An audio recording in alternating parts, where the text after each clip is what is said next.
Nearly a year after his failed coup attempt, Donald Trump's habit of putting his own political gain over truth is playing out again as the ex-commander-in-chief and his associates seek to delay and defy the House Select Committee probing the January 6 insurrection. Trump's campaign of obstruction, which has now reached the Supreme Court, raises questions about whether the panel, already facing a racing clock ahead of next year's midterms, will fulfill its goal of a historic accounting of his efforts to overturn the election. Trump's inner circle is locked into a strategy of preventing a comprehensive reckoning over one of the most notorious days ever in the United States and seeking to whitewash history as he readies an apparent new run for the White House. The panel's attempt to reach deep into Trump world and behind the scenes in the West Wing on January 6 kicked into higher gear in the days before Christmas, offering new insight into its areas of focus. Trump responded by stepping up his own strategy of defying the truth. It is now clear committee members are trying to build a detailed picture of exactly what Trump said, did and thought in the days leading up to the insurrection and in the hours when it raged on Capitol Hill after he incited the mob with fresh election fraud lies. For the first time, the panel publicly called for testimony from lawmakers closely bound up in Trump's effort to discredit the 2020 election and cling to power. It asked Representative Scott Perry to talk about his effort to install Jeffrey Clark, an official who wanted the Justice Department to pursue Trump's lies about electoral fraud as Attorney General. The Pennsylvania Republican declined, arguing the panel was illegally constituted, even though it was created by a vote in the full House. The committee also asked another Trump crony, Representative Jim Jordan, to discuss what it says are his multiple communications with the ex-president on January 6.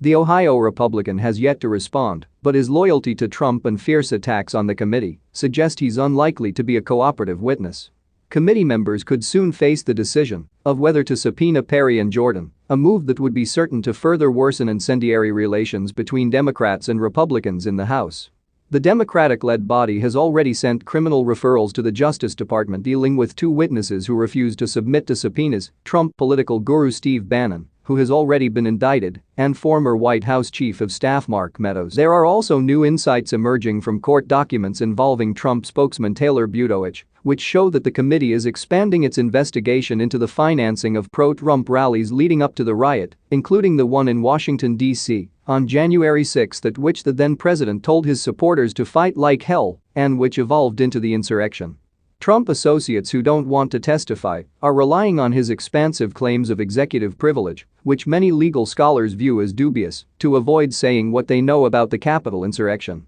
2 days before Christmas, Trump, who has a long history in and out of office of using the legal system to avoid and delay accountability, went to the Supreme Court, appealing to the conservative majority he helped construct to block the release of White House documents to the committee. Trump asked the nation's top bench to conduct a full review of the case, to stop the release of speech notes, activity logs and schedules, and to put a lower court ruling allowing them to be handed over on hold. The committee quickly responded, seeking to head off an attempt by the former president to jam it in a long legal battle, asking the court to say by the middle of next month whether it is taking the case. Trump's legal team argues that it is vital for future presidents to be confident that their deliberations with advisors will be kept confidential even when they have left office. But President Joe Biden, with whom questions of asserting executive privilege now rest, has argued that it is vital for the nation to achieve an understanding of what went on during the Capitol riot and has refused Trump's claims. The idea that the twice-impeached former president is acting in defense of the office that he often compromised with abuses of power and used to pursue personal goals is hard to read with a straight face.